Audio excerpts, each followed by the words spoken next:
ছেলে ধরা সন্দেহে যুবককে গণপিটুনি।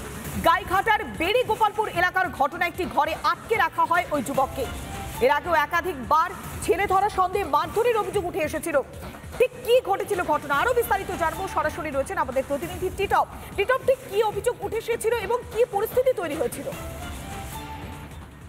দেখো, এবারে ঘটনাস্থল গাইঘাটা থানার বেড়ি গোপালপুর এলাকা। আমরা দেখেছিলাম যে গত বেশ কয়েকদিন ধরে পর পর জেলা জুড়ে বলা চলে যে বিভিন্ন জায়গায়, কখনো বারাসাত, কখনো দত্তপুকুর, কখনো অশোকনগর, কখনো খড়দা, আবার কখনো বনগা, এবার গাইঘাটায়, অর্থাৎ এই যে ছেলে ধরা সন্দেহে বারবার বিভিন্ন প্রান্তে দেখা গেল যে আইন নিজের হাতে তুলে নিচ্ছেন স্থানীয় বাসিন্দারা। তারাই কিন্তু সন্দেহ করে গণপিটুনি দিচ্ছেন। বারবার করে প্রশাসনের পক্ষ থেকে কিন্তু লাগাতার প্রচার করা হচ্ছে, অর্থাৎ যাতে কেউ আইন নিজের হাতে না তুলে নেন। কিন্তু তারপরেও দেখা গেল একই রকম ঘটনার পুনরাবৃত্তি এবার গাইঘাটা থানার বেড়ি গোপালপুর। সেখানে কিন্তু এক যুবককে সেখানে ছেলে ধরা সন্দেহে তাকে গণপিটুনি দেয় এলাকার বাসিন্দারা। সেই ছবি কিন্তু ইতিমধ্যে ভাইরাল। আমরা যে ছবি দেখাচ্ছি সেই ছবি অর্থাৎ ভাইরাল হতেই সেখানে খবর পেয়ে ঘটনাস্থলে গাইঘাটা থানার পুলিশ গিয়ে সেই যুবককে উদ্ধার করে সেখান থেকে নিয়ে আসেন। কিন্তু প্রশ্ন উঠতে শুরু করেছে বারবার করে, অর্থাৎ এই যে বারবার করে যেখানে প্রশাসনের পক্ষ থেকে বারবার তারা সচেতনতামূলক প্রচার করছেন, বারবার করে তারা বলছেন বিভিন্ন প্রান্তে জেলার যেখানে দাঁড়িয়ে যখন যে কেউ যাতে আইন নিজের না করে, অর্থাৎ পুরোপুরিভাবেই গুজব রটিয়েছেন।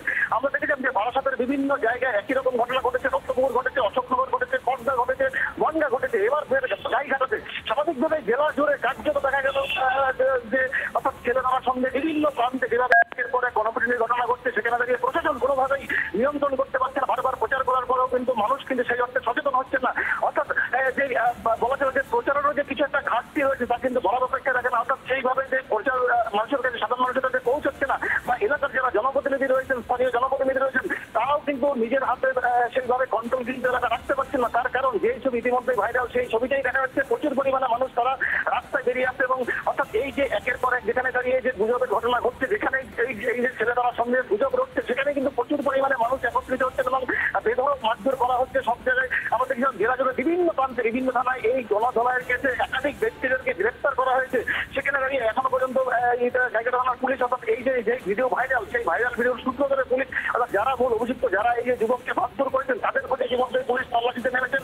পাশাপাশি পুলিশের পক্ষ থেকে কিন্তু এলাকায় প্রচার করা হচ্ছে যাতে কোনো রকম ভাবে আইনকে নিজেদের হাতে না তুলে নেন। কিন্তু বারবার করে কিন্তু প্রশ্ন একটা থেকেই যাচ্ছে, তাহলে কি বারবার প্রচার করা হচ্ছে, বারবার এই ঘটনার পুনরাবৃত্তি ঘটছে, সেক্ষেত্রে তো আরো কড়া পদক্ষেপ নেওয়া দরকার ছিল পুলিশ প্রশাসনের। টিটপ,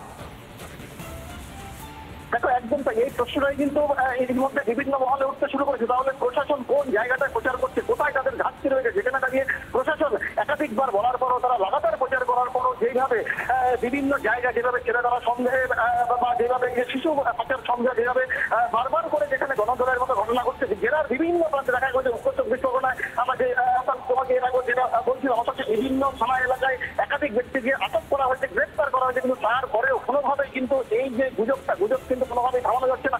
প্রশাসনের পক্ষ থেকে বারবার করে প্রচার করার পরেও কিন্তু কোনোভাবেই থামছে না। স্বাভাবিকভাবে অর্থাৎ যে প্রশাসনের যেটা বড় সড়ো ঘাটতি রয়েছে, বা এলাকার যারা জনপ্রতিনিধি রয়েছেন তাদেরও যে বেশ কিছুটা খামতি রয়েছে, তা কিন্তু বলার অপেক্ষায় রাখে না। তার কারণ যেখানে দাঁড়িয়ে বারবার করে, অর্থাৎ যেখানে আইন তুলে নিচ্ছেন স্থানীয় বাসিন্দারাই, তারাই অর্থাৎ যে ছবিটা আমরা এই মুহূর্তে দেখাচ্ছি দর্শকদের, অর্থাৎ যে গণধোলাইয়ের ছবিটা বারবার করে যেখানে তুমি দেখতে পাচ্ছ, দর্শকরা দেখতে পাচ্ছে যে অর্থাৎ যেই যুবককে মারধর করা হচ্ছে, সেখান থেকে প্রচুর পরিমাণে স্থানীয় বাসিন্দারা তারা একত্রিত হচ্ছেন, তারা প্রত্যেকে মারধর করছেন।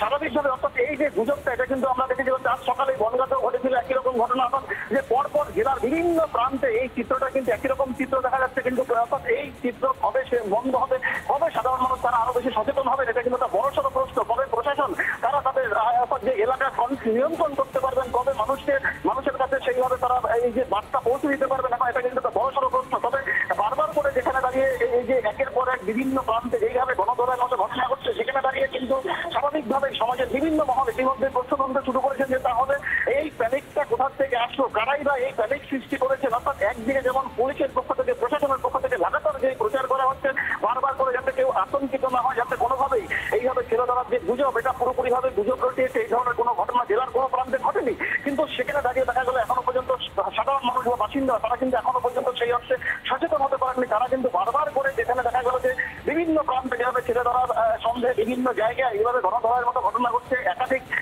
অর্থাৎ এইভাবে গণধোলাইয়ের ঘটনার পরে একাধিক ব্যক্তিরা এই মধ্যে হাসপাতাল চিকিৎসাধীন রয়েছে। কিন্তু প্রশ্ন একটা, তাহলে আর কবে মানুষ সচেতন হবেন? কেন এখনো পর্যন্ত সাধারণ বাসিন্দারা তারা কোনো সচেতন হতে পারছেন না? স্বাভাবিকভাবে অর্থাৎ এই যে গাইঘাটার বেড়ি গোপালপুরের যে ঘটনা, এই ঘটনা কিন্তু আরো একবার কিন্তু প্রশাসনের দিকে আকর্ষণ করতে শুরু করেছে। তাহলে প্রশাসনের খামতি কোথায় রয়েছে? প্রশাসন তাহলে কিভাবে প্রচার করছেন?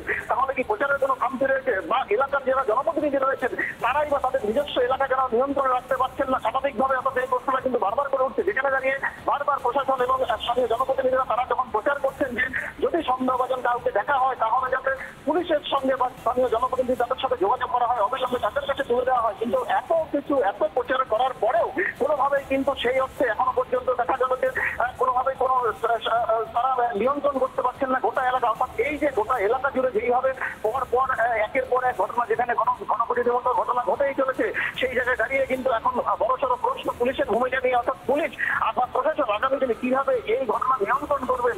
স্বাভাবিকভাবে এখন দেখা যদি এখনো পর্যন্ত পুলিশ সূত্রে খবর, অর্থাৎ এই যে গাইঘাটা বেরিগোপালপুরে যে ঘটনা, এই ঘটনায় যাদের ছবি ইতিমধ্যেই ভাইরাল হয়েছে তাদের খোঁজে পুলিশ তল্লাশি চালাচ্ছেন এবং এলাকার স্থানীয় জনপ্রতিনিধি যারা রয়েছেন তারাও ইতিমধ্যেই অর্থাৎ যে এই ঘটনা যাতে পুনরাবৃত্তি না ঘটে তার জন্য কিন্তু তারাও বারবার করে প্রচার করছেন। কিন্তু প্রশ্ন কিন্তু একটাই, যে যেখানে দাঁড়িয়ে প্রচার করার পরেও কোনোভাবেই কিন্তু এলাকা নিয়ন্ত্রণ করতে পারছে না পুলিশ বা স্থানীয় জনপ্রতিনিধিরা স্বাভাবিকভাবে। তাহলে এই প্রশ্নটা কিন্তু ইতিমধ্যে কিন্তু বারবার করে উঠতে শুরু করেছেন যে তাহলে এই যে যাদেরকে মারধর করা হচ্ছে বা তাদেরকে কি উদ্দেশ্যে মারধর করা হচ্ছে, বা যারাই এই ঘটনা বা এই যে গুজব রটাচ্ছেন বারবার করে বিভিন্ন প্রান্ত থেকে শিশু পাচার বা ছেলে ধরা সন্দেহ, তারা এই যে গুজবটা যারা রটাচ্ছেন বেশ বোঝাই যাচ্ছে বারবার পুলিশ প্রশাসনের ভূমিকা নিয়ে প্রশ্ন উঠছে, কেননা একই ঘটনার পুনরাবৃত্তি বিভিন্ন জায়গায়, একদিকে গাইঘাটা আবার অন্যদিকে অশোকনগর, বিভিন্ন জায়গায় ছেলে ধরা অর্থাৎ শিশুটিকে চুরি করে নিয়ে যাচ্ছে এমনই সন্দেহ করে মারধর করা হচ্ছে, গণপিটুনি দেওয়া হচ্ছে।